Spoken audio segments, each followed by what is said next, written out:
Bueno, pues el espacio que vamos a estar trabajando es hablar sobre precios, digamos, es uno de los pocos de los temas tal vez menos taquilleros dentro del mix de marketing, pero uno de los temas más importantes porque al final el precio no es otra cosa que la evaluación que el consumidor hace de la oferta de valor que estamos trayendo a mercado. Cuando uno fija precios, hay básicamente dos tipos de compañías mal contadas. Una compañía que basa su política de precios en función del costo de producción más un margen que se quiere ganar por un producto y un servicio.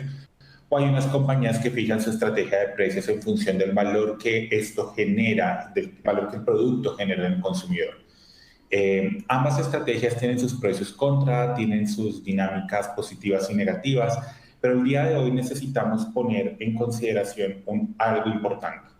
El boom de la data ha permitido que se desarrollen dos formas de fijar la política de precios en una organización. Por un lado, tenemos una política de precios que puede fijarse en función de la dinámica de la historia, de cómo hemos venido manejando nuestros precios históricos, nuestros inventarios, nuestra relación con los canales, nuestra relación con los competidores a nivel histórico. Y por otro lado tenemos la idea de ir directamente al consumidor y testear y desarrollar nuestra estrategia de precios de cara al consumidor. El primer enfoque está muy inspirado en el boom del data analytics. Como tenemos datos históricos y tenemos muchos meses, años de historia en relación con las marcas, las categorías, los canales, los SKUs, los puntos de venta, la tentación de usar toda esa data histórica para fijar una nueva política de precios es muy grande. Por otro lado, tenemos la lógica de ir directamente al consumidor y preguntarle al consumidor y trabajar con el consumidor escenarios y experimentos para poder entender cuánto valor genera nuestro producto a las necesidades que él quiere resolver para que de esa forma podamos fijar una política de precios. El primer enfoque que busca maximizar la información histórica está, digamos, gobernado por técnicas de data analytics, de data mining. Y el segundo enfoque está, digamos, gobernado por técnicas de investigación en donde inevitablemente el conjoint como metodología sigue siendo dominante. Ahora bien, ¿qué es lo importante a la hora de fijar el precio desde una perspectiva psicológica?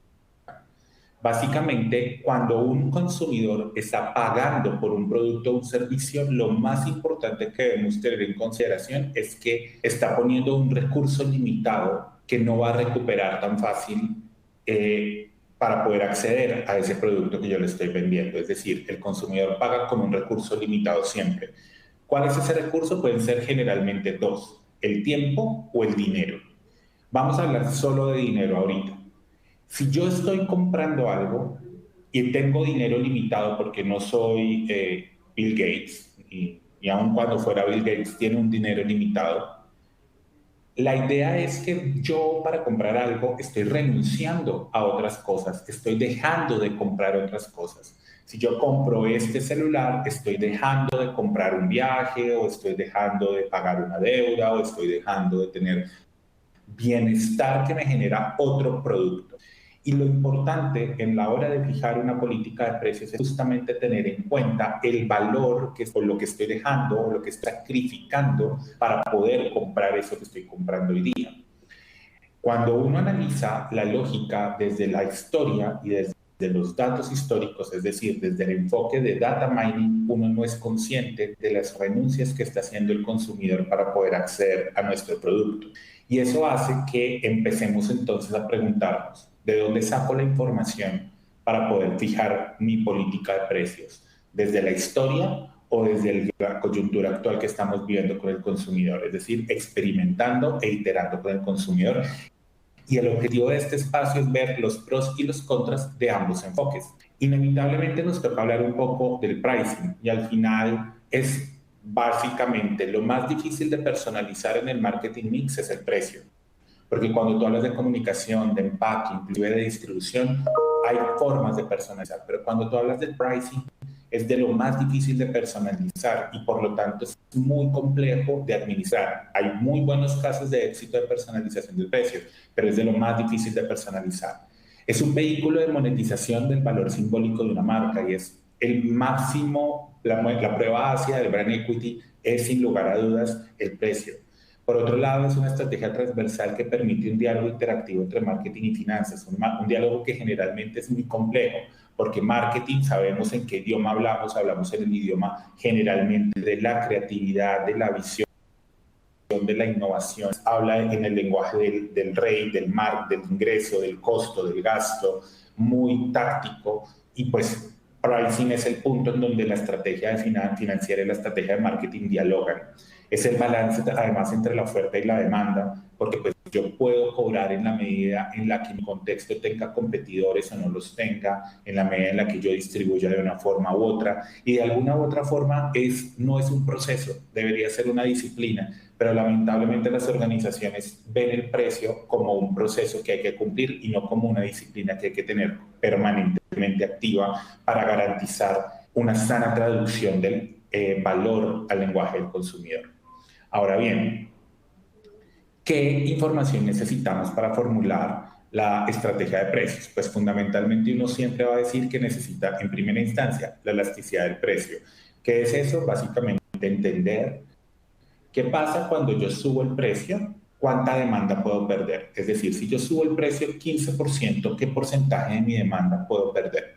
Y tratar de balancear muy bien si eso que estoy ganando por haber elevado el precio un 15% compensa la pérdida que estoy teniendo de demanda, porque es inevitable en muchas categorías que esto pase. Por otro lado, necesitamos entender algo que es la elasticidad cruzada, es decir, cuando yo subo el precio y pierdo demanda, algún competidor va a capitalizar o se va a llevar eso que yo estoy perdiendo. Es decir, si yo subo el precio 15% y mi competidor baja el precio, sube el precio 15% y pierdo un 10% de demanda, esa demanda que yo pierdo, alguien la está capitalizando, alguien se la llevó. La elasticidad cruzada mira cómo mi competencia responde a mis acciones de precio. Por otro lado, tenemos cómo está el mercado. A un precio, mi share de mercado es 1, pero si yo cambio el precio, voy a tener otro tipo de participación de mercado. Entonces, cuando uno fija una estrategia de precio, también está fijándose una cuota de participación de mercado y es muy importante entender la relación que existe entre precio y demanda. Algo importantísimo en la dinámica de precio a nivel general es tratar de entender cómo protejo la demanda. Es decir, si ya voy a subir un 15% el precio y voy a perder por lo menos un 10% de la demanda, en este caso hipotético, voy a tener que entender muy bien qué hago para que ese 10% no sea un 15 o no sea un 20. Es decir, paralelo a un proceso de elevar o cambiar el precio, debo estar pensando en, a ver, si subo el precio, también debo cambiar de pronto la distribución. Entonces, si subo el precio, de pronto debo subir mi distribución numérica o mi distribución ponderada para que nuevos canales de venta compensen la pérdida que voy a tener de demanda por haber subido el precio en los canales donde tradicionalmente distribuyo.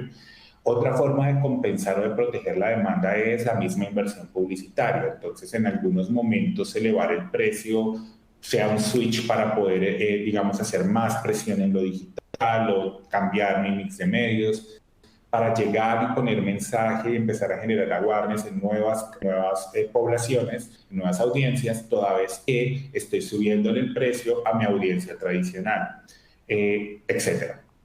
Entonces, un modelo de precios cualquiera sea que se haga con data mining o sea que se haga con conjoin, va a tener que ayudarme a entender qué hago para proteger la demanda. Si muevo la distribución, si muevo la promoción, si muevo la comunicación.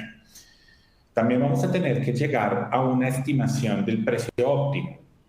Y el precio óptimo es un precio que tiene que generalmente diferenciarse muy bien del precio óptico. Generalmente en la mayoría de estudios de mercado le preguntamos al consumidor si está de acuerdo con un precio, si el precio le parece justo o qué tan justo le parece un precio específico. Cualquiera de estas formas las conocemos generalmente como evaluación de precio óptico. Es un precio en el que la actitud del consumidor define si es justo o no es justo, pero es óptico. El precio óptimo es un proceso matemático en donde tratamos de lograr 4 cosas con un precio. Número 1, que sea el máximo precio posible. Número 2, que me ayude a capturar la mayor cantidad de demanda posible. Número 3, que me ayude a diferenciarme activamente de mi competencia. Y número 4, que me permita capturar una tasa de mercado o una participación de mercado en ese orden de ideas, sea que yo desarrolle mi estrategia de precio con mining, data mining o con un conjunto, debo llegar ahí. Y finalmente tengo que buscar la lógica de generar un perfil sano, un perfil psicológico de precio sano, que es básicamente no estar ni en el territorio de lo caro ni en el territorio del lujo, a menos que esa sea la estrategia de la marca, y percibir un balance en la ecuación costo-beneficio eficiente para el consumidor. Ahora bien, ¿cómo podemos lograr esto? Pues básicamente, desde el punto de vista técnico, hay dos enfoques. Un enfoque que se basa en la visión tradicional del consumidor. ¿Cuál es la visión tradicional del consumidor? Lo que nos dice la economía tradicional es que el consumidor, o ortodoxa, que así la llamamos, es que el consumidor es un sujeto REM.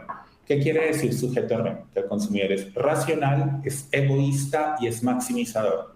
La lógica de la economía tradicional dice eso. Somos racionales, egoístas y maximizadores. Y a la luz de esa hipótesis de sujeto de Homus economicus, se creó toda la teoría económica y lo que hoy conocemos como la curva de oferta y demanda, la relación de precio-costo-producción, etc. Sobre esa lógica hay una metodología para fijar el precio que se llama RUM, Random Utility Maximization, maximización de la utilidad. ¿Qué dice? Cuando el sujeto es REM y nuestra visión del consumidor es que el sujeto es REM, racional, egoísta y maximizador, asumimos que él va a comprar cualquier producto y va a pagar cualquier precio siempre y cuando se maximice la utilidad. ¿Eso qué quiere decir? Quiere decir que el consumidor está pagando por satisfacer una necesidad lo mejor posible y que pagaría más si satisface de una mejor manera su necesidad. ¿Qué es lo que ha encontrado un poco la evidencia? Más o menos hacia los años 70 se empieza a consolidar una disciplina que conocemos como economía de comportamiento hoy día. Y resulta que los economistas y los psicólogos, o uno de los objetos de estudio de ambas disciplinas es la decisión humana, porque el ser humano decide como decide. Y en algún momento se encuentran estas dos disciplinas para crear la economía del comportamiento. La economía aporta todo el rigor matemático y la psicología aporta el rigor experimental para crear la economía del comportamiento. Y desde la economía del comportamiento debatimos muchísimo la lógica REM. El ser humano no es racional, no todo el tiempo estamos pensando calculadamente en maximizar la utilidad de nuestras decisiones. No somos egoístas, hay muchos signos de que el comportamiento humano, tenemos altruismo, tenemos unas visiones en donde el bien del otro a veces nos importa y también no somos maximizadores. De hecho, todo lo contrario, en muchas oportunidades. Por el contrario, desde la economía del comportamiento somos seres humanos que tenemos sesgos, emociones, un bagaje cultural y todo eso interviene a la hora de fijar el precio. Y es por eso que inevitablemente surge una nueva filosofía para poder medir el precio, una nueva lógica para poderle fijar el precio a las cosas, y es la lógica RRM, Random Regret Minimization, minimización de la decepción, por decirlo en español. Entonces, la lógica tradicional de fijación de precios se basa en que el ser humano está comprando algo que le eleve la utilidad, que le maximice la utilidad, pero la lógica moderna propone que el ser humano está haciendo compras que minimizan su decepción. Eso quiere decir que desde la economía del comportamiento el ser humano no está comprando el celular que tenga la mejor cobertura o el mejor, digamos, el plan de celular que tenga la mejor cobertura, los más minutos o mejor señal. Por el contrario, el ser humano estaría comprando el producto que le genera menos problemas de conexión y que le genera menos problemas de facturación.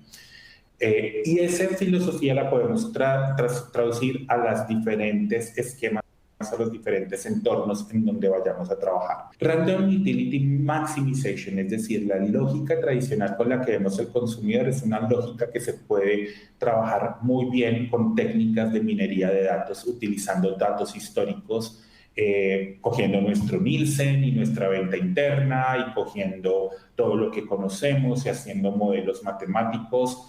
Perfecto. Pero si queremos entender la lógica que existe entre el perfil psicológico del precio y la demanda, vamos a tener que empezar a visualizar la opción de que mi precio está minimizando la decepción del consumidor, random regret minimization, y en este entorno en donde nos ubicamos psicológicamente la mayoría de los consumidores, vamos a tener que pensar en escenarios experimentales y entrar a dialogar directamente con el consumidor, y ahí la metodología de Conjoin es muy...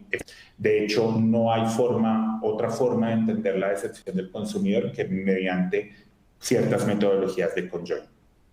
Comparando las dos metodologías, vemos que el Conjoin, por supuesto, tiene varios retos. Primero, tiene varias ventajas. Es un proceso experimental en situación actual y en contexto actual, versus las metodologías de data mining que tienen como desventaja que son históricas, de datos históricos. Entonces, por ejemplo, tenemos algunos clientes que nos dicen que tenemos la información histórica de más de, no sé, N años de historia, y hace N años, digamos, los competidores eran unos, los retos eran unos, los impuestos. Tenemos clientes, por ejemplo, en la categoría de cervezas y en la categoría de licores, que tienen unas bases de datos gigantescas, que tienen mucha historia y quieren hacer su política de precios con esos datos en vez de ir directamente al consumidor. Pero pues toda esa historia tiene un tema, y es que licores tienen impuestos y cada país le va moviendo a los impuestos, a los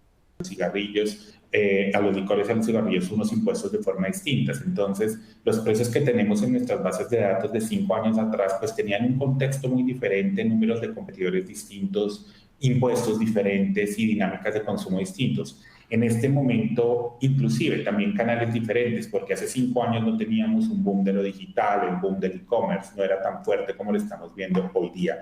Y eso hace que usar datos históricos para fijar la política de precios sea eventualmente irresponsable, porque de alguna forma el contexto sobre el cual esa información se levantó es completamente asimétrico y distinto al contexto actual. Cuando usamos metodologías de Conjoin, estamos conscientes de que estamos haciendo experimentos limitados con el consumidor, pero en un contexto actual, con una nueva lógica de canales, con la mentalidad del consumidor actual pendiente y presente. Es por eso que la mejor alternativa que podemos ofrecer desde el punto de vista técnico es vincular las dos estrategias. Por un lado, el Conjoin nos va a ser muy útil para entender las renuncias que está haciendo el consumidor actual para poder comprar nuestro producto y cómo esas renuncias se pueden volver dinero a la luz de nuestra oferta de valor, y eso nos da el punto de partida de nuestra dinámica de precios, y la información histórica nos puede ayudar muy bien a entender la volatilidad de la elasticidad de precio y la volatilidad de la elasticidad de los costos, para que ese precio que podemos fijar con el Conjoin lo podamos llegar prácticamente a futuro. Básicamente, para eso, y en el material de soporte, hay toda una metodología y hay todo un algoritmo que está disponible para todos ustedes en el link, en donde pueden, digamos, probar sus estrategias de precio de alguna u otra manera, y se explica un poco la lógica matemática. Pero más allá de la lógica matemática, es la lógica psicológica debajo del precio. Son dos momentos, o son dos grandes mediciones, o dos grandes expectativas que vamos a tener del precio, y todo esto va a depender mucho de cómo vayamos a estructurar nuestra aproximación al consumidor. Por un lado, Random Regret Minimization, la forma propia, actual, más moderna, digamos, desde el punto de vista de los aportes teóricos. Hoy día, para minimizarle la decepción al consumidor, versus la forma como lo veníamos haciendo tradicionalmente, que pensábamos que el consumidor pagaba para maximizar su utilidad. De eso dependerá cómo abordemos nuestra estrategia de precio.